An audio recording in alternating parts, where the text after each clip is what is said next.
Hello and welcome. My name is Max. I'm a caseworker here at RAPAR. RAPAR is a human rights organisation working on the front line to support people who are displaced and who are having their rights denied. Today we will be asking a series of questions to our friend and participant Barley Koyangwa. Barley has written a detailed article on the current situation in his home country of Democratic Republic of Congo. And to facilitate the interview, we will be continuing now in French. So without further ado, merci beaucoup d'être avec nous, Barley. Merci, monsieur Max. Merci d'être ici. C'est moi qui vous remercie. On va parler un petit peu alors de cet article que tu as écrit, y compris un petit peu de détails sur ce qui se passe au Congo en ce moment.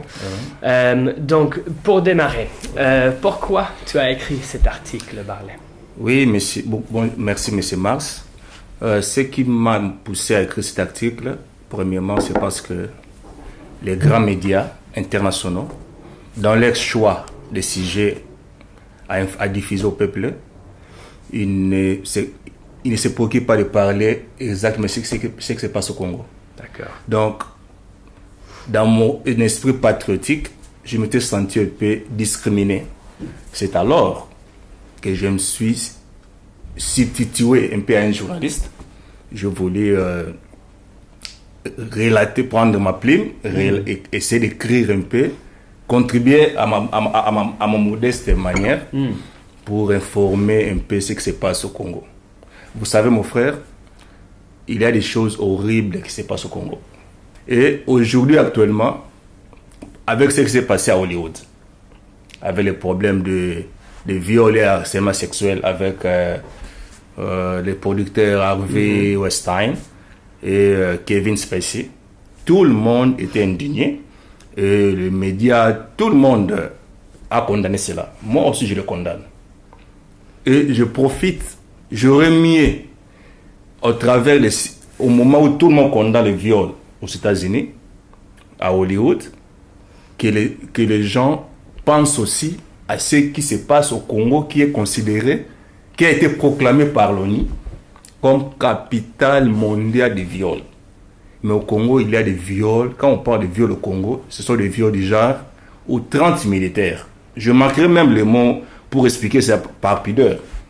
30 personnes, 30 militaires qui prennent une femme de 90 ans, qui la violent devant ses enfants, ses petits-enfants.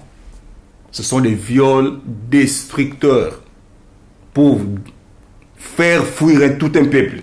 Des viols méthodiques bien ciblés. Et comme je mentionne dans mon article, il y a un docteur congolais qui vient de recevoir même le prix Sakharov par l'Union européenne à cause de ses travaux. Mais c'est Denis Mukwege, le docteur. C'est-à-dire, son travail était de réparer les femmes.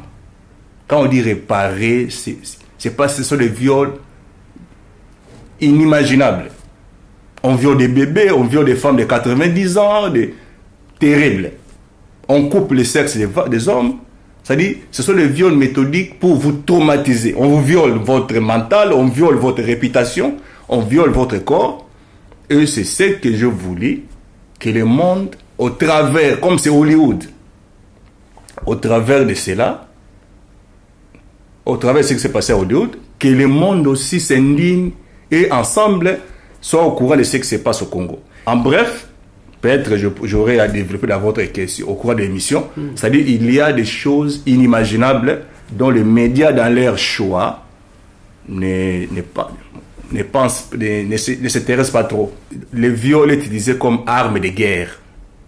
C'est-à-dire le Congo est tellement riche en minerais, en sol et sous-sol, et il y a des gens qui veulent occuper nos terres. Et pour s'y faire, ils utilisent des méthodes sauvages, trop psychologiques, pour pousser la population à quitter leurs propres terres.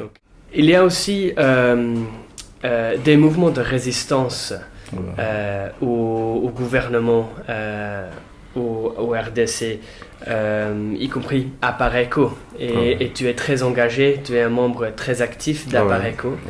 Parlons-nous un petit peu de l'organisation d'Apareco alors.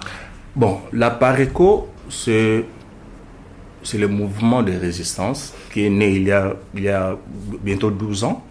C'était en 2005. Le but de la PARECO, d'abord, c'est le mouvement, c'était un mouvement de résistance qui regroupe tous les patriotes de toutes couches. Il y a les militaires, des professeurs, des docteurs, des religieux. D'accord. Tout le monde qui se sent patriote. Parce que notre mission d'abord, c'est de libérer le pays. Et puis nous allons le refonder après la libération. Donc nous nous opposons au système de l'occupation. Monsieur Joseph Kabila, mais de son vrai nom, il est Monsieur Hippolyte Kanambe, un citoyen rwandais. Mais lorsque Monsieur Mwanda vit, il a vu Hippolyte Kanambe, que vous connaissez par le nom de Joseph Kabila, Monsieur Mwanda dit non. Le poste de la présidence, c'est un poste de légitimité. Un poste de légitimité. On ne peut pas mettre un étranger. C'est alors qu'il a commencé à dénoncer et il a créé le mouvement de résistance. Donc la PARECO, c'est un mouvement pour combattre, s'opposer à cette occupation qui a créé beaucoup de dégâts. Là, si on peut parler entre guillemets opposition, la seule opposition à Kabila, c'est la PARECO aujourd'hui. Alors, ils ont masqué. Et en masquant, ils ont mis un étranger au pays et ils ont aussi fabriqué des faux opposants pour tromper l'opinion internationale. Alors, on a appris maintenant que la commission qui organise les élections RDC a annoncé qu'il y aurait les élections le 23 décembre de 2018. Est-ce que PARECO participera aux élections en 2018? Normalement, dans un pays occupé, on ne peut pas y trouver des élections crédibles.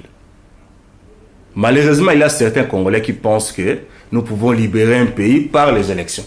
Les élections ne font pas partie du schéma de la PARECO pour libérer le Congo. Néanmoins, vous avez parlé de 2006.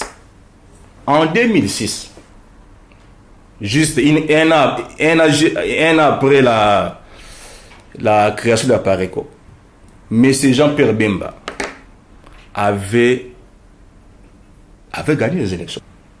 Kabila, avec à la complicité de ses mentors, ils ont trafiqué les élections.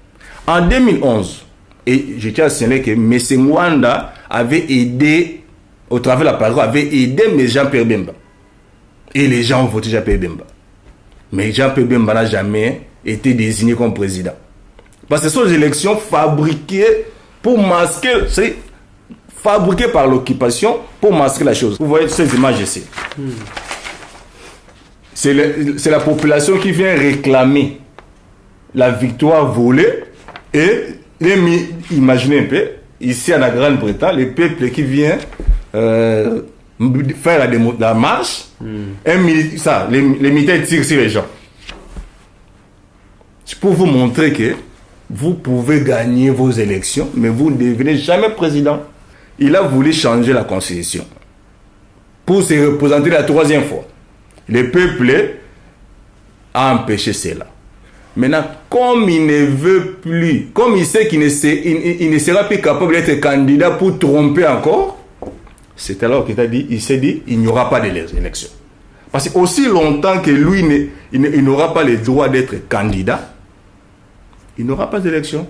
Leur objectif, c'est légitimer l'occupation aux yeux de la communauté internationale. Okay. C'est un peu ça.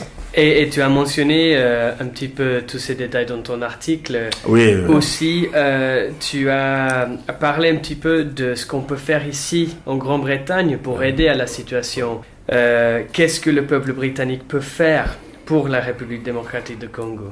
Ça, c'est une très bonne question. Vous savez, M. Mars, lorsque j'avais écrit cet article, je me disais, c'était pas dans l'intention que les gens aient pitié de ce qui se passe au Congo, et puis c'est fini. Non, c'était pas ça. Moi, j'avais ciblé l'opinion internationale, notamment britannique, pour qu'ensemble nous puissions travailler à mettre fin à ce que les Congolais ne puissent plus mourir à cause des ressources naturelles. Parce que nous pouvons plus changer le passé, mais nous pouvons ensemble changer l'avenir. Toutes ces choses que je mentionne, où les femmes sont violées à l'Est, où on tire les gens, on coupe la tête des gens, c'était à cause du coltan seulement. Ok. Et le coltan, c'est un produit qu'on trouve où exactement? C'est un produit qu'on trouve à l'Est du Congo. Et donc, quel type de produit, par exemple? Oui, à partir de coltan, on peut fabriquer des smartphones, des laptops, beaucoup de choses. Donc, c'est-à-dire à chaque fois qu'il y a un besoin sur le plan international, on vient au Congo. C'est pourquoi les grandes puissances ne veulent pas que le Congo devienne un État normal. Maintenant, je vous préviens, le Congo a perdu des millions de gens pour les coltans. Maintenant, le développement des voitures électriques, les cobalt, les nickel et les cuivres, c'est la guerre qui se prépare. Le monde aura besoin de ces choses. Et toutes ces choses, les cobalt, c'est en grande quantité au Congo. Donc il faut ensemble pouvoir. C'est bien, mais on pouvait même avoir une réunion avec la PARECO et la communauté, les journalistes d'ici. Parce que vous savez, avec ces matières premières, nous risquons de disparaître. Si nous pouvions, il y a beaucoup de pays qui se sont développés, rien qu'avec l'impôt, le tourisme. Au Congo, il y a plusieurs bonnes choses. La culture, la diversité, la nourriture, mais Néfi, c'est pour la nourriture congolaise. Les gens peuvent pouvoir avoir le tourisme. La musique, l'art, la matière grise. Les Congolais peuvent donner beaucoup à l'humanité. Donc, ensemble, ce que je préconise, c'est que je tenais vraiment en écrivant cet article, que vous nous aidiez à faire pression, comment nous pouvons empêcher les grands chaos, carnages qui se profilent à l'horizon.